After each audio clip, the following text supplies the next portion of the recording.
Hello everyone, welcome back to knowledge for future study channel. इस video में हम based water treatment environmental engineering का topic है, इसके क्वेश्चंस डिस्कस करेंगे जो कि प्रीवियस ईयर परीक्षाओं में आए हुए हैं। पहला क्वेश्चन है, the following residual chlorine compounds are formed during chlorination of water. ये जो कंपाउंड है ये क्लोरीनेशन से बने हैं। हमको बताना है करेक्ट सीक्वेंस क्या है इनको बनने का, ठीक है। यानी कि सबसे पहले कौन बनता है, उसके बाद में कौन बनता है। तो सबसे पहले अमोनिया और क्लोरीन की रिएक्शन होती है। अमोनिया यानी कि NH3 प्लस क्लोरीन, ये HOCl की फॉर्म में होती है। हाइपोक्लोरस एसिड इसको बोलते हैं। इनकी रिएक्शन होती है तो सबसे पहले बनता है NH2Cl। NH2Cl को हम बोलते हैं मोनोक्लोरामाइन। मोनो क्यों बोला, क्योंकि इसमें एक क्लोरीन है केवल, तो इसलिए मोनोक्लोरामाइन। तो NH2Cl बनता है और क्या बनता है, उसके साथ HCl बनता है, ठीक है। तो यहाँ पर ऑप्शन में क्या है, सबसे पहले NH2Cl बन जाएगा, फर्स्ट ऑप्शन फर्स्ट हो जाएगा। इसके बाद जब NH2Cl की अभिक्रिया होती है, NH2Cl की अभिक्रिया होती है किससे, HOCl से, तो इसके बाद क्या बनता है, इसके बाद बनता है NHCl2 प्लस H2O, ठीक है। NHCl2 प्लस H2O बनता है और ये जो होता है ये क्या होता है, डाइक्लोरामाइन होता है। या क्योंकि इसमें क्लोरीन के दो परमाणु हैं, ठीक है, दो अणु हैं, तो Cl2 इसलिए डाइक्लोरामाइन, और Cl3 हो जाएगा तो ट्राइक्लोरामाइन हो जाएगा, या फिर नाइट्रोजन ट्राइक्लोराइड भी उसको बोलते हैं, ठीक है। तो सबसे पहले बनता है NH2Cl, उसके बाद बनता है NHCl2, उसके बाद बनता है NCl3, ठीक है, और उसके बाद बनता है HOCl और OCl माइनस, ठीक है। इनको बोलते हैं फ्री रेजिडुअल क्लोरीन कंपाउंड्स। ये जो HOCl और OCl माइनस हैं ये है free residual chlorine compounds, free residual chlorine compounds, ठीक है।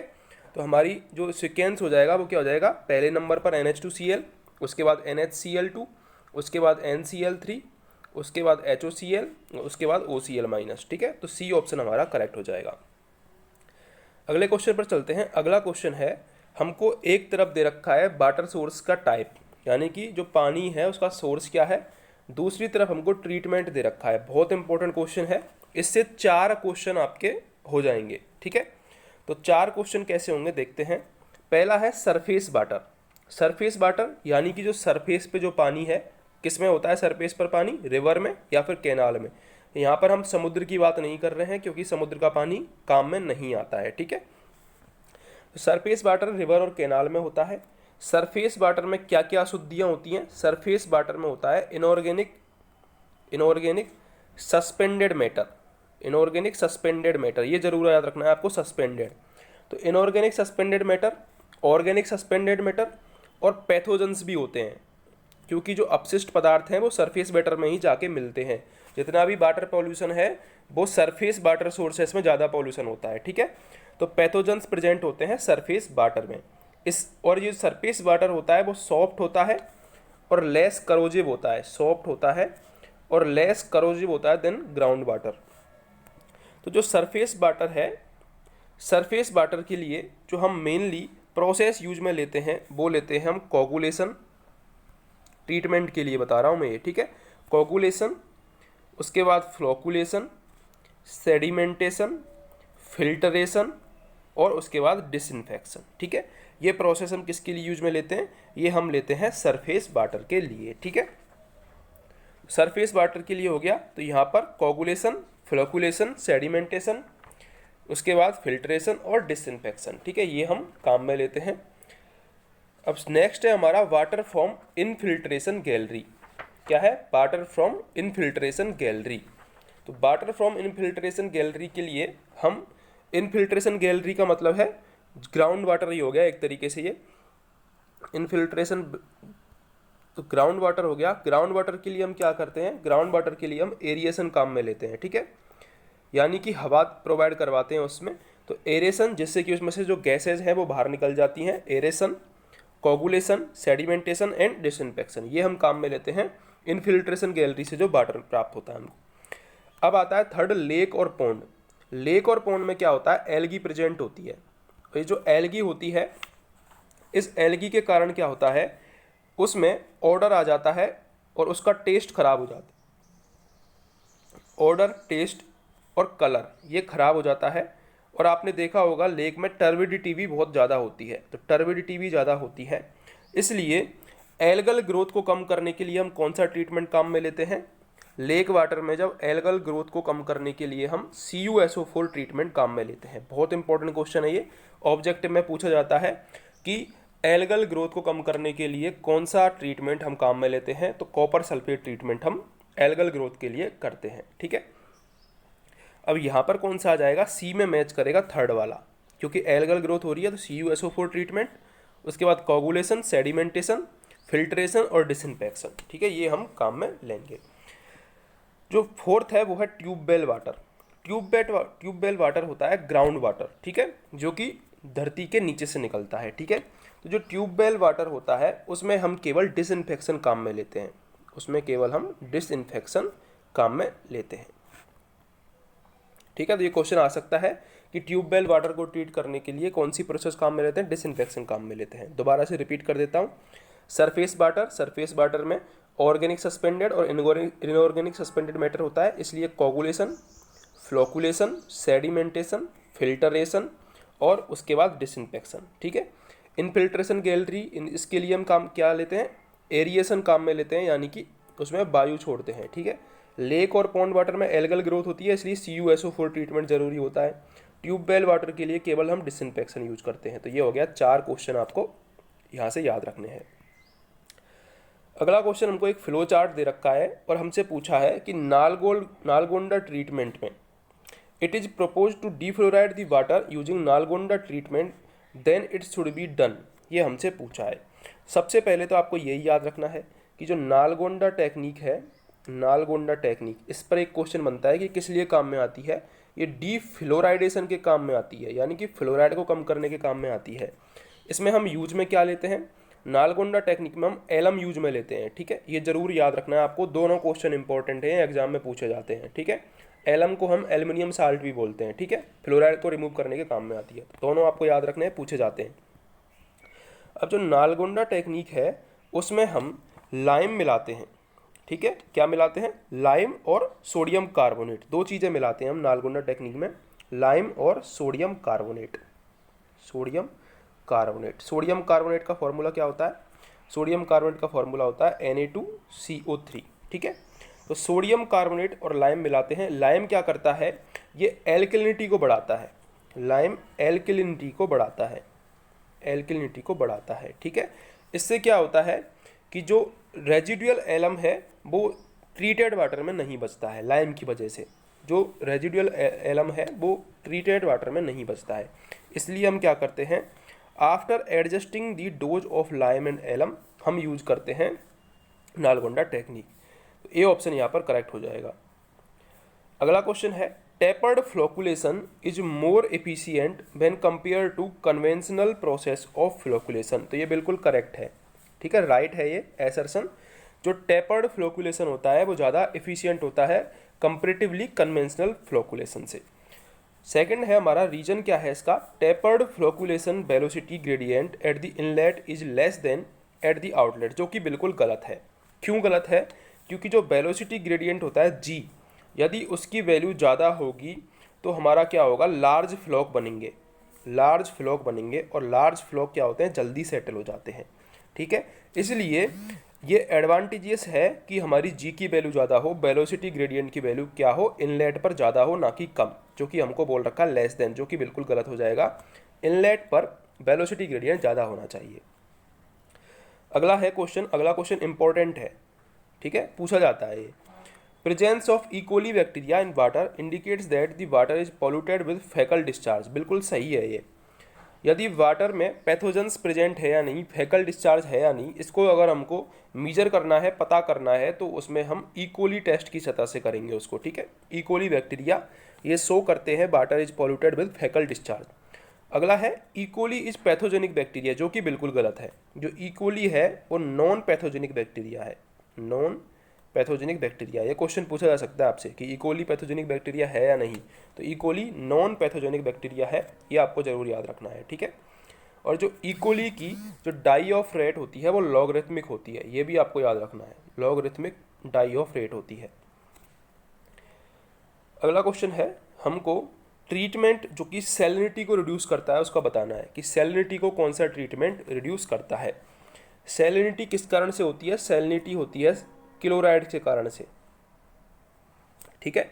इन क्लोराइड्स के कारण से जो कि वाटर में प्रेजेंट होते हैं, इनसे जो सी वाटर होता है उसमें सैलिनिटी ज़्यादा हो जाती है, ठीक है।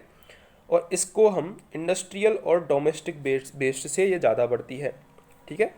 अब इनको रिमूव करने के लिए हमको क्या करना होता है? हमको 5 मेथड मेनली अप्लाई कर सकते हैं हम। कौन कौन सा? एक तो हो सकता है एवापोरेशन और डिस्टिलेशन, ठीक है, सैलिनिटी को रिमूव करने के लिए एवापोरेशन, डिस्टिलेशन। इसके बाद है एक मेथड है इलेक्ट्रोडाइलाइसिस मेथड। एक मेथड है रिवर्स ऑस्मोसिस मेथड, ठीक है। 3 मेथड हो गए। एक मेथड है फ्रीजिंग प्रोसेस और फोर्थ है हमारा सोलर डिस्टिलेशन प्रोसेस, ठीक है। तो यहाँ पर कौन कौन से मैच कर रहे हैं? 5 मैंने आपको बताए, जिसमें से इलेक्ट्रोडायलिसिस मैच कर रहा है, रिवर्स ऑस्मोसिस मैच कर रहा है, फ्रीजिंग मैच कर रहा है, ठीक है। इसके अलावा क्या था? सोलर डिस्टिलेशन और एक था एवापोरेशन और डिस्टिलेशन। तो सेकंड, थर्ड और फोर्थ ये काम में आ जाएगा सैलिनिटी को रिड्यूस करने के लिए, ठीक है। अब यहाँ पर एक क्वेश्चन आपको ये भी याद रखना है कि जो लाइम सोडा प्रोसेस होती है, लाइम सोडा प्रोसेस और कैटायन एक्सचेंज प्रोसेस भी बोलते हैं, ये किस लिए काम में आती है? ये हार्डनेस रिमूव करने के काम में आती है, ठीक है। इंपॉर्टेंट क्वेश्चन है, पूछा जाता है कि हार्डनेस रिमूव करने के लिए कौन सी प्रोसेस काम में आती है? Lime soda process. या फिर ऐसे आ सकता है कि लाइम सोडा प्रोसेस से क्या रिमूव करते हैं? हार्डनेस रिमूव करते हैं, ठीक है। इसके अलावा यदि केमिकल कोगुलेशन हो रहा है, क्या हो रहा है? केमिकल कोगुलेशन, तो ये क्या रिमूव करती है? ये कोलोडियल पार्टिकल्स को रिमूव करती है। जो कि छोटे पार्टिकल होते हैं, कोलोडियल पार्टिकल, उनको रिमूव करने के लिए हम क्या करते हैं? कोगुलेशन करते हैं, केमिकल कोगुलेशन करते हैं। तो ये आपको जरूर याद रखना है। अगला हमारा क्वेश्चन है, बहुत ही इंपॉर्टेंट क्वेश्चन है और जरूर आएगा एग्जाम में, स्लो सैंड फिल्टर और रैपिड सैंड फिल्टर से। तो स्लो सैंड फिल्टर के लिए जो क्लीनिंग प्रोसेस है वो क्या होती है? वो होती है scraping of top layers of sand in admitting water. यानी कि जो टॉप लेयर होती है, लगभग 1.5 से 3 सेमी टॉप लेयर को हम हटा देते हैं। और इसकी जो क्लीनिंग होती है वो 1 से 3 मंथ्स में होती है, 1 से 3 महीने के बाद होती है। इसका टाइमिंग 1 से 3 महीने है क्लीनिंग करने का। तो scraping of top layers 1.5 to 3 cm sand layer को हम रिमूव कर देते हैं, स्क्रैप कर देते हैं स्लो सैंड फिल्टर की क्लीनिंग करने के लिए, ठीक है। तो डी ऑप्शन यहाँ पर करेक्ट हो जाएगा। यहीं पर आपको ये भी याद रखना है कि रैपिड सैंड फिल्टर की क्लीनिंग कैसे करते हैं? उसमें हम करते हैं बैक वाशिंग, ठीक है। स्लो सैंड फिल्टर में तो हम करते हैं स्क्रैपिंग, और जो रैपिड सैंड फिल्टर होता है, रैपिड सैंड फिल्टर, उसमें हम क्या करते हैं? उसमें हम बैक वाशिंग करते हैं। वही सेम क्वेश्चन आ गया, फर्स्ट क्वेश्चन जो मैं कराया था कि करेक्ट सीक्वेंस क्या है, सीक्वेंस हमको बताना है। तो मैंने आपको बताया था सबसे पहले बनेगी NH2Cl मोनोक्लोरामाइन, उसके बाद डाईक्लोरामाइन NaCl2, उसके बाद ट्राईक्लोरामाइन, और उसके बाद हमारे पास बन जाएंगे HOCl और OCl-, ठीक है। तो ये दोनों तो है नहीं, बचा क्या? सबसे पहले ये बनेगी सेकंड नंबर पे, उसके बाद थर्ड नंबर पर बनेगी और उसके बाद फर्स्ट नंबर पर बनेगी, ठीक है। अगला क्वेश्चन हमको बहुत अच्छा क्वेश्चन है और ये इंपॉर्टेंट है, इसमें से एक क्वेश्चन एग्जाम में देखने को मिल सकता है। सबसे पहला है फ्लोराइड। फ्लोराइड को हम 3 मेथड से निकालते हैं। फ्लोराइड को हम 3 मेथड से निकालते हैं। कौन कौन से हैं? पहली है नालगोंडा टेक्निक, दूसरी है एक्टिवेटेड एल्यूमिना,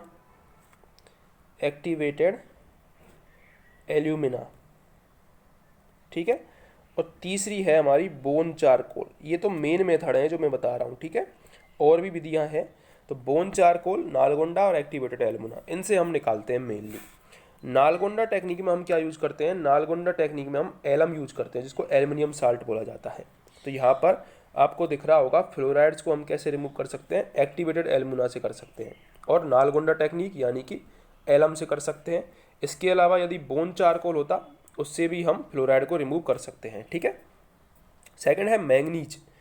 मैंगनीज और आयरन, मैंगनीज और आयरन इन दोनों को हम किससे रिमूव करते हैं, या तो करते हैं एरेशन से, ठीक है, या फिर करते हैं मैंगनीज जियोलाइट से। किससे, मैंगनीज जियोलाइट।